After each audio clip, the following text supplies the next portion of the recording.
বইয়ের মোড়ক উন্মোচনের জন্য কোনো উপদেষ্টাকে আমন্ত্রণ জানাতে পারিনি, কোনো মহাপরিচালক খুঁজে পাওয়া যায়নি। তো যেহেতু বলে এবার থাকিতে আপন হস্ত, তা আমি নিজে নিজের বই উদ্বোধন করলাম। এখানে একজনই সরকারি কর্মকর্তা দেখতে পাচ্ছি আমার চোখের সামনে, সে হলো মোহাম্মদ তৌহিদুল আনোয়ার, মানে তার ডাক নাম শফিক আনোয়ার। উনি বসে আছেন। মানে এই সরকারের একটা মাত্র প্রতিনিধি আমি দেখতে পাচ্ছি একজনকেই। আপনিও আছেন? আচ্ছা আচ্ছা, আপনাকেও ধন্যবাদ আসার জন্য। দেখেন, আমার মনে হয় আমরা আহমদ সাহেব মারা গেছেন 2001 সনে 28শে জুলাই।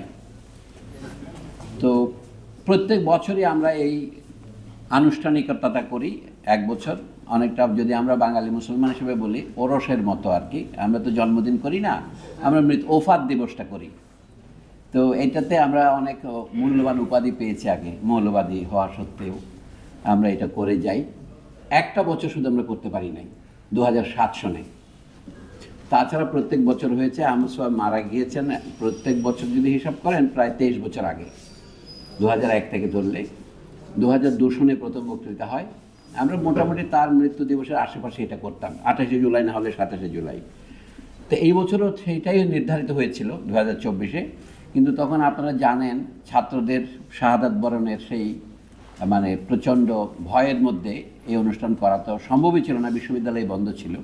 তো ওটা স্থগিত হয়। আজকে সেটা আমরা প্রায় 6 মাস পর, ওই ঘটনার পরে প্রায় 6 মাস, ডিসেম্বর তো হলো, এটা করেছি। তার মধ্যে বাড়তি পাওয়া হলো আমার এই বইটাও সেদিনই প্রকাশিত হওয়ার কথা ছিল।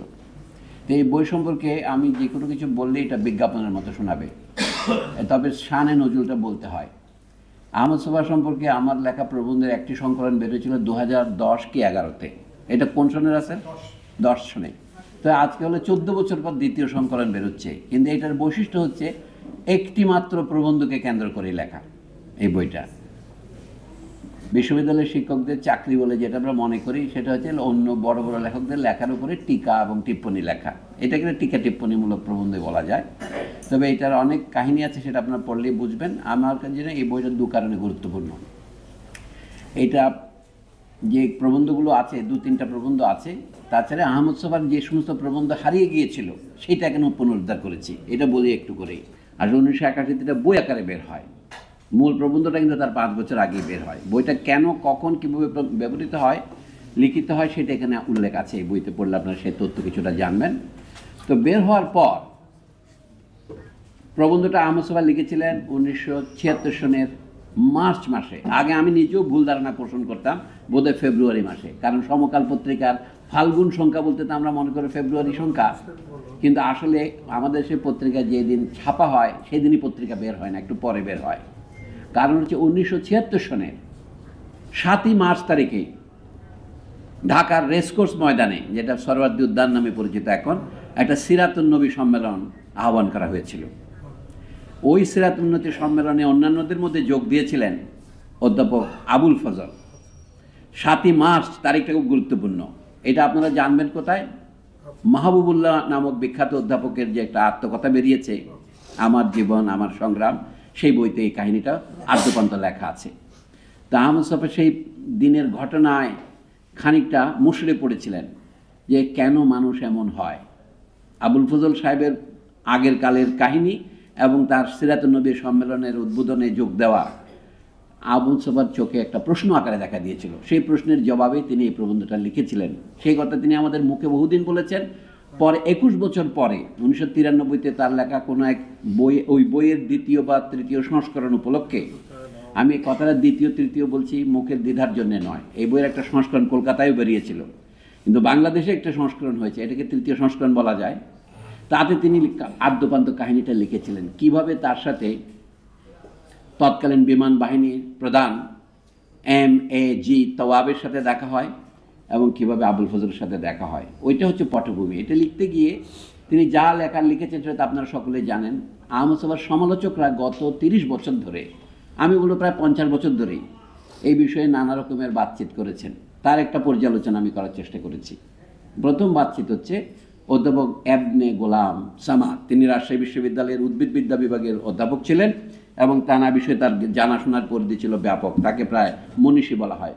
তিনি মুক্তিযুদ্ধেও যোগ দিয়েছিলেন, ফরাসি ভাষা জানতেন বলেই তিনি মুক্তিযুদ্ধে প্রবাসী সরকারের নানা দলিলপত্র ফরাসি ভাষায় অনুবাদ করতেন। কাজে তাকে একেবারে ফেলে দেওয়ার মতো মানুষ নয়।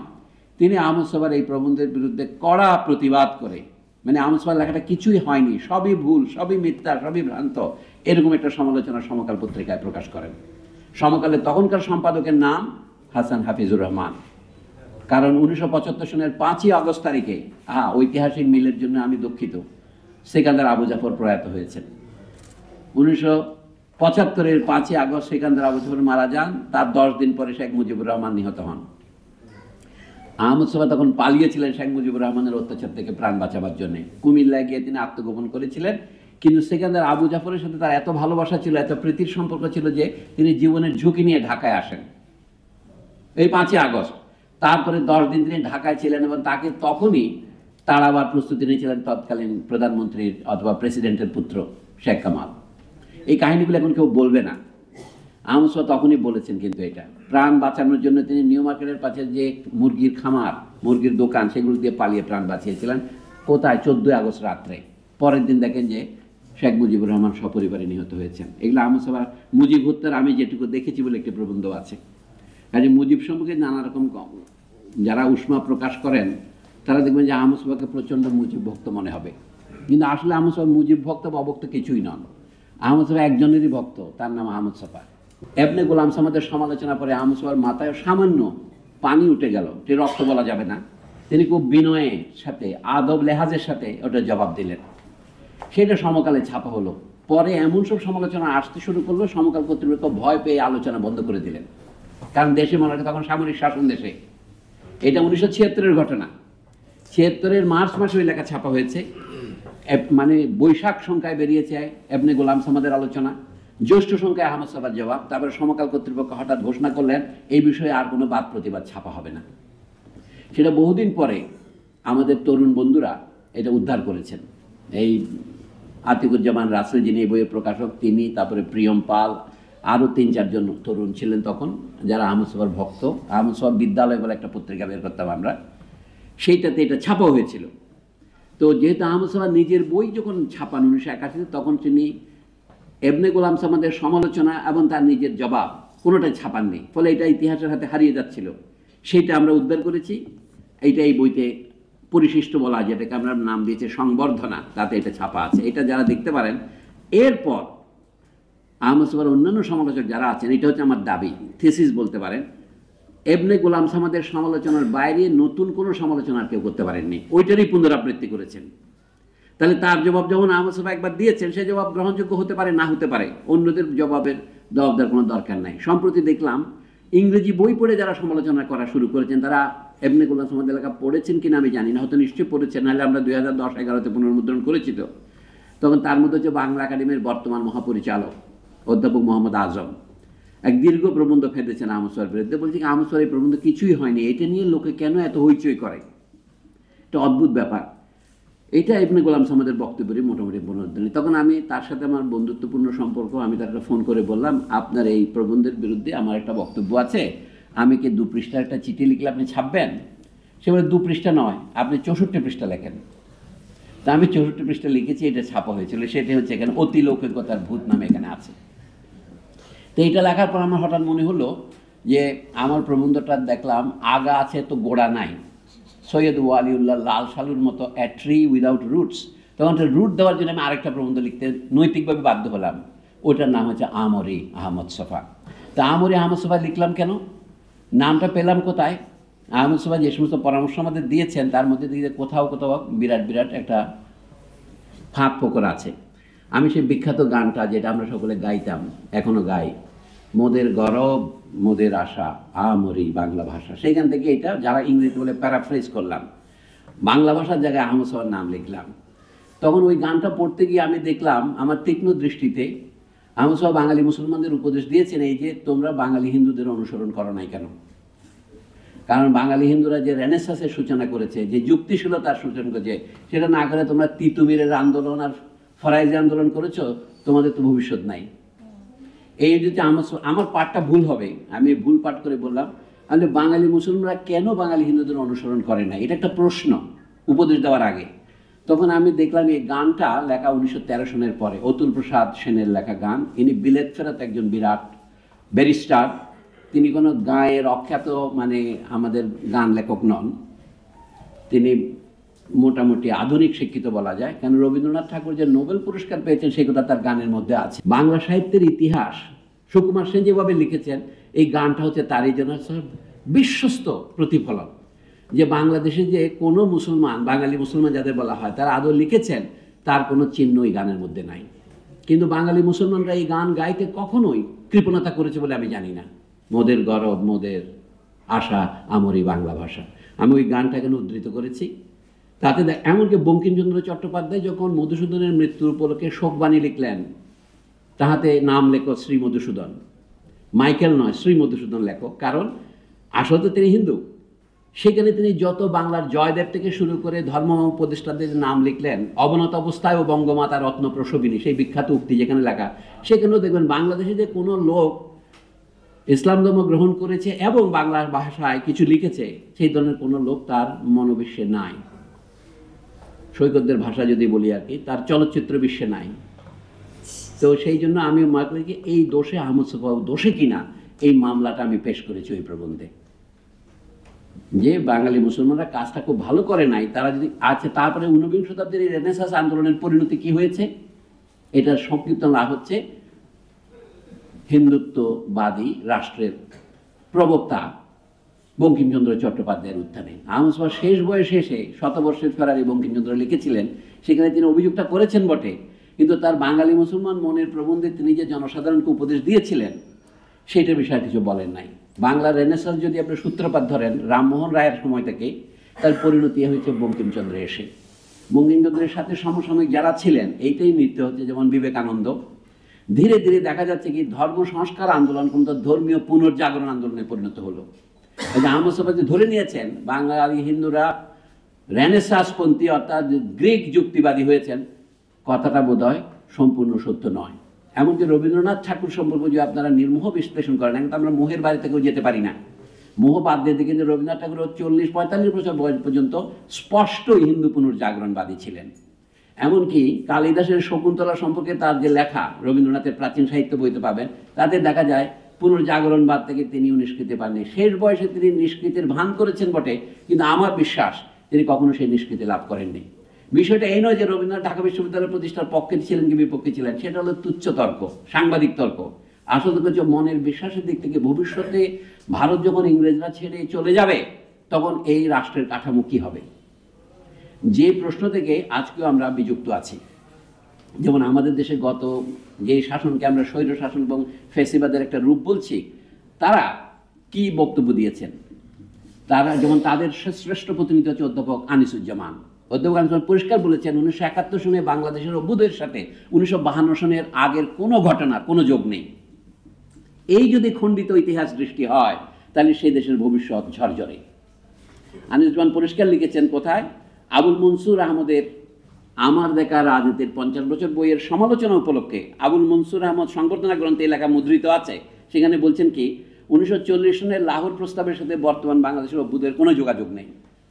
এখন অধ্যাপক সালাউদ্দিন আহমেদ, এফ সালাউদ্দিন আহমেদ ইতিহাসবিদ, বলতেন যে 1905 সনে পূর্ববঙ্গ এবং আসাম নিয়ে যে একটা স্বতন্ত্র প্রদেশ তৈরি করেছিল ইংরেজরা, যার রাজধানী ছিল ঢাকা, সেটার মধ্যেই পূর্ব বাংলার স্বাধীনতা প্রাপ্তির একটা আকাঙ্ক্ষা মূর্তিমান রূপ ধারণ করেছিল। যদিও সেই আকাঙ্ক্ষা খণ্ডিত ছিল, হয়তো ইংরেজদের অভিসন্ধি প্রতি পরিপুষ্ট ছিল, তারপরেও পূর্ব বাংলায় রাজধানীর স্বাদটা ফিরে এসেছিল প্রায় 200 বছর পর।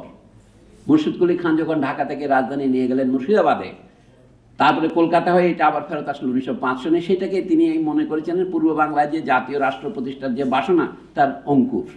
এটা সালাউদ্দিন আহমদের কথা, যিনি বেঁচে থাকলে হয়তো এই ফ্যাসিবাদী সরকারের সমর্থক হতেন। এই যে 2024 সনের জুলাই আগস্টের ছাত্র এবং জনগণের আন্দোলন, যার সাফল্যের কারণে হয়তো আমরা এই ধরনের বক্তৃতা করতে পারছি, সেইটার সাথে 1971-এর কী সম্পর্ক? এই সম্পর্কটা এখন স্পষ্ট হচ্ছে।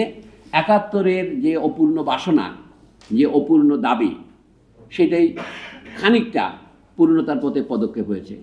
গতকাল যে খবরটা সারা পৃথিবীতে ছড়িয়ে পড়েছে, বিলেতের ইকোনমিস্ট নামক সাপ্তাহিক পত্রিকা, যেটা 1843 সনে প্রথম প্রকাশিত হতে শুরু করে। জেমস উইলসন বলে এক ভদ্রলোক এই পত্রিকার প্রতিষ্ঠাতা ছিলেন, যিনি ভারতের সরকারের একজন সদস্য ছিলেন। এই যে ম্যাকলের নাম আমরা সকলেই নেই, তারপরে তিনি ছিলেন আইনমন্ত্রী ছিলেন তিনি ম্যাকলে যাওয়ার পরে। তার প্রতিষ্ঠিত ইকোনমিস্ট পত্রিকার তার মেয়ের জামাই হলেন ওয়াল্টার ব্যাজট। ঘটনাচক্রে একটা আত্মপ্রচার করি, আমি যে পিএইচডি থিসিস লিখেছিলাম বিলেতের কেন্দ্রীয় ব্যাংক সম্পর্কে, তার তৃতীয় চরিত্র হচ্ছে ওয়াল্টার ব্যাজট, যিনি ইকোনমিস্ট পত্রিকার দীর্ঘদিন সম্পাদক ছিলেন। সেই পত্রিকা গতকাল বলছে কি বাংলাদেশকে গত বছরের সেরা দেশ হিসেবে ঘোষণা করেছে স্বৈরতন্ত্র উৎখাত করার আন্দোলনে। 2 নম্বরে জায়গায় পেয়েছে সিরিয়া, পিছন থেকে গেছে আমার ভুলে গেছি ক্রম, পোল্যান্ড, দক্ষিণ আফ্রিকা এবং আরও একটা কি যেন দেশ আছে। তো কী যেন দেশ একটা আছে, যারা পড়েছেন তারা খবরে দেখবেন। তো যা হোক, আমি ইকোনমিস্ট পত্রিকায় খুব একটা ভক্তি করি না। ইকোনমিস্ট হচ্ছে নিউ লিবারালদের পত্রিকা বর্তমান যুগে আর কি, কিন্তু তারপরেও একটা মরাগড়িও মাঝে মাঝে দুবার সঠিক সময় দিতে পারে। তো ইকোনমিস্টও মাঝে মাঝে একটা সত্য কথা বলেছে যে বাংলাদেশের জনগণ যা অর্জন করেছে 2024-এর জুলাই এবং আগস্টে, এটা পৃথিবীর মধ্যে একটি সেরা কাজ হয়েছে। কারণ বাংলাদেশের আন্দোলন কী করেছে আমি আপনাকে বলি। সিরিয়ার সাথে এটা প্রতিযোগিতায় টিকলো কেন? সিরিয়াতে দীর্ঘদিন ধরে প্রায় 20 বছর ধরে সশস্ত্র সংগ্রাম চলছে, আর বাংলাদেশে কেউ বলতে পারবে না, এমনকি প্রাক্তন স্বৈরাচারী সরকারের কোনো প্রতিনিধিও বলতে পারবে না। এবং যারা জয় বাংলার জন্য মনে ব্যথা পাচ্ছে এখন, অনেকটা আমাদের রোজিয়াপার মতো, তারাও বলতে পারবে না যে আমাদের ছাত্ররা একটা বন্দুকের গুলি ছুড়েছে। এটা ছিল সম্পূর্ণ নিরস্ত্র। গুলিটা ছোড়া হয়েছে সরকারের তরফ থেকে, সরকারের ভাড়াটে গুলি, প্রত্যেকটা গুলির সাথে আমি জয় বাংলা শুনতে পাচ্ছিলাম। আর রোজিয়াপার কানে হতে এটা প্রবেশ করে না, উনি থাকলে ভালো হতো। সমস্যা হচ্ছে এখানে ইতিহাসে এক একটা শব্দের অর্থ সম্পূর্ণ বদলে যায়। তা আমাদের এই জয় বাংলা বলে যেই শব্দটা আমরা মুক্তিযুদ্ধের সময় স্লোগান হিসেবে নিয়েছিলাম, সেইটা হয়েছে এখন মুক্তিযুদ্ধকে হত্যা করার প্রথম গুলির আওয়াজ। এখন আপনি কোথায় দাঁড়াবেন? এইটা দাঁড়াতে হলে যে লেখক লাগে আহমদ ছফা হচ্ছেন সেই ধরনের লেখক। এটা আহমদ ছফার সবিরোধ নয়, ইতিহাসের সবিরোধ। এই জন্য বলি 1905-এর ঘটনাকে নাকচ করার জন্যে বাংলাদেশের প্রবীণ জমিদার আইনজীবীরা আন্দোলন করেছিলেন। রবীন্দ্রনাথ ঠাকুরও তাদের মধ্যে ছিলেন, অবনীন্দ্রনাথ ঠাকুরও ছিলেন। অবনীন্দ্রনাথ ঠাকুর যে ছবি এঁকেছিলেন ভারত মাতা, সেটা কি অবলীলায় আল মাহমুদ কথিত আঙ্গুর যেভাবে মদ হয়ে যায় সেভাবে হলো কি ভারত মাতা হয়ে গেল বঙ্গমাতা। 2 বাংলাকে এক করতেই হবে। সুরেন্দ্রনাথ ব্যানার্জি বললেন we must unsettle as settle fact. তারা সফল হলেন। এই হচ্ছে ভারতের গণ আন্দোলনের, সিপাহী যুদ্ধের পরবর্তীকালের গণ আন্দোলনের প্রথম সাফল্য, যে আন্দোলন করে ইংরেজ সরকারকে পশ্চাদাপসারণে বাধ্য করতে পারলেন বাংলার সামন্ত সমাজ। কি করলেন? 2 বাংলাকে তারা এক করলেন। তার 35 বছর পরে 2 বাংলাকে আবার ভাগ করার জন্য তারা আন্দোলন করলেন। সেই কাহিনী আপনারা সকলেই জানেন, আমি আর পুনরাবৃত্তি করছি না। সেই জন্য বলছি ইতিহাসের ঘটনা পরম্পরার মধ্যে এরকম দোলাচল দেখা দেয়। 1911 সনে বিভক্ত বাংলাকে পুনর্ভুক্ত করলো। পশ্চিমবঙ্গের লোকেরা বলে থাকে কি বঙ্গভঙ্গ, কিন্তু 1947 সনের বাংলাকে ভাগ করাটা সাম্প্রদায়িক চক্রান্ত, কিন্তু 5 সনেরটা তা ছিল না, এটা তো ইংরেজি চক্রান্ত ছিল। বাংলাদেশের মানুষ খুশি হয়েছিল কি হয় নাই? আজকে হাসিনা বিরোধী আন্দোলনে বাংলাদেশের মানুষ খুশি হয়েছে না বেজার হয়েছে? এটা ভারতীয় মিডিয়া যা প্রচার করছে তার মুখে একটি চরম চপেটাঘাত করেছে ইকোনমিস্ট পত্রিকার এই প্রতিবেদন, যে না বাংলাদেশের মানুষ স্বৈরতন্ত্রকে উচ্ছেদ করেছে। ভারতীয় মিডিয়া একাধিক্রমে কি প্রচার করছে যে এখানে শুধু হিন্দু নির্যাতন করার জন্য, সঙ্গে খ্রিস্টান শব্দ তো জুড়ে দিচ্ছে এখন। নরেন্দ্র মোদী লিখছেন আদার মাইনরিটিস, তাদেরকে অত্যাচার করার জন্যই যেন এই আন্দোলন হয়েছে। মানে হচ্ছে কি শেখ হাসিনার সরকার ছিল এই হিন্দু এবং খ্রিস্টান এবং বৌদ্ধদের একমাত্র রক্ষা কবচ। তিনি যখন চলে গেছেন তারা নির্যাতিত হচ্ছে। এখানে যদি নির্যাতিত হয়ে থাকে সেটা ভারতীয় স্বার্থ, বাংলাদেশের হিন্দুও নয়, বাংলাদেশের মুসলিমও নয়, বাংলাদেশের বৌদ্ধ খ্রিস্টান কেউ নয়। প্রতিবেশী দেশ আরেক দেশের বিরুদ্ধে এরকম উস্কানিমূলক বক্তব্য তখনই দিতে পারে যখন যে প্রতিবেশী দেশকে সম্মান করে না, সম্মানের মনে করে না, শ্রদ্ধা করে না। সেই জন্য গতকালকে আমি বললাম নিউ লিবারাল ইকোনমিস্ট পত্রিকাও একটা সত্য কথা বলে বসেছে। বসা হচ্ছে এই যে বাংলাদেশের এই আন্দোলন পৃথিবীর মধ্যে একটা উল্লেখযোগ্য ঘটনা, অন্তত গত বছরের উল্লেখযোগ্য ঘটনা। 1971-এর সাথে এর যোগ আছে। 71-এর বাসনার মধ্যে হিন্দু মুসলিম ভেদ ছিল না। পাকিস্তান বারবার এই ভেদ তৈরি করতে চাচ্ছিল, এটা শুধু হিন্দুদের আন্দোলন। এখন ভারত বলতেছে এটা শুধু হিন্দু বিরোধী আন্দোলন। দুটো প্রচারণা কিন্তু বুদ্ধিবৃত্তির দিক থেকে সমান পর্যায়ের। দুটোই ভুল, এবং দুটোর বিরুদ্ধে প্রতিবাদ করার মতো লেখক ছিলেন আহমদ সোবহান। এই জন্য আহমদ সোবহান লেখা প্রবন্ধ, আহমদ সোবহান লেখা কবিতা, আহমদ সোবহান লেখার উপন্যাস প্রত্যেকটা নিয়ে আলাদা আলাদা প্রবন্ধ করার মতো বিষয় আছে। আহমদ সোবহান একটা কবিতার কথা বলেই শেষ করি, কবি ও সম্রাট। এটা অষ্টাদশ শতাব্দীর শেষে মুঘল সাম্রাজ্য যখন পতনের পথে, ইংরেজরা এখনও আসেনি, দিল্লি, আগ্রা এবং লখনৌর মধ্যে দোলাচল উর্দু সাহিত্য টলটলায়মান, কবিদের কোনো জীবিকা অন্বেষণ নাই, তাদেরকে রাজসভার কবি হতে হয়। তকি মীরকে কীভাবে রাজসভা থেকে বের করে দেওয়া হলো, সেই কাহিনীকে অনেকটা উপন্যাসের মতো করে আহমদ সোবহান একটা দীর্ঘ কবিতা লিখেছেন, কবি ও সম্রাট। তার প্রত্যেকটি কথায় এক একটা নিটোল শিলাখণ্ডের মতো, কিন্তু বাংলাদেশের কবিরা সেই কবিতার মর্ম গ্রহণে অক্ষম। বাংলা বিভাগের কথা বাদ দেন, আমাদের সাংবাদিকরা ওই কবিতা শুনে বুঝতে সক্ষম নন। 1977 সালে যখন তিনি এই প্রবন্ধটা প্রকাশ করেন বাঙালি মুসলমানের মন, তখন তিনি গো হাকিম বলে যে কবিতা লিখেছিলেন, তিনি মনে করেছিলেন শিশুপাঠ্য কবিতা, কিন্তু এটাকে শিশুপাঠ্য শুধু, এটা বৃদ্ধপাঠ্য কবিতা। বাংলাদেশের লোকেরা যে সাহিত্য সমালোচনা কিছুই জানে না, আমি যে বলছি বাংলাদেশে যারা বিশ্ববিদ্যালয়ে পড়ায় তারা যে সকলে গণ্ড এবং মূর্খ, তার প্রমাণ এই কবিতা পড়ার সামর্থ্য তাদের নাই বলার জন্য। আপনারা পড়ে দেখেন, একটা বাছুরকে হাকিম বানানো হয়েছে এবং সকলে এটা বিশ্বাস করছে, এবং তাকে যে বাছুরকে মাস্টারের কাছে পড়তে দিয়েছিল, সেই মাস্টার বাবাকে বলে কি, তোমার ছেলে তো এখন হাকিম হয়ে গেছে, তাই কোর্টে বসে আছে, দেখো গিয়ে। সে মাথায় খড় বিচালি নিয়ে সে হাকিমকে দেখতে যাচ্ছে উপহার দেওয়ার জন্য। এই যে অদ্ভুত স্যাটার, আপনি গালিভার্স ট্রাভেলস বলেন, ইংরেজদের যত উপন্যাস আছে স্যাটারিক্যাল, সবটাকে অতিক্রম করে গেছে আহমদ সোবহানের এই কল্পনা শক্তি। কিন্তু এটা নিয়ে আলোচনা করার একটি লোকটাই দেশে। আমি দুঃখের সাথে বলতে হচ্ছে, সম্ভবত আমি একমাত্র আলোচক। তা আমার সেই আলোচনা পড়বে কে? এই দেশের মানুষের চোখ বন্ধ হয়ে গেছে। তো এই লোকে বলে যে আপনি শুধু আহমদ সোবহানের প্রশংসা করেন কেন? আমি যে আহমদ সোবহান যারা প্রশংসা করার মতো আরেকটি লেখক আমাকে দেখেন। এখন সৈকতদের লেখাপড়ায় জানলাম এরকম লেখক আরেকজন আছেন, তার নাম কি? আখতারুজ্জামান ইলিয়াস। আরেকজন লেখক আছেন আহমদ শরীফ। আমি ভবিষ্যতে তাদের লেখাপড়া শুরু করব। আপনাদের ধন্যবাদ।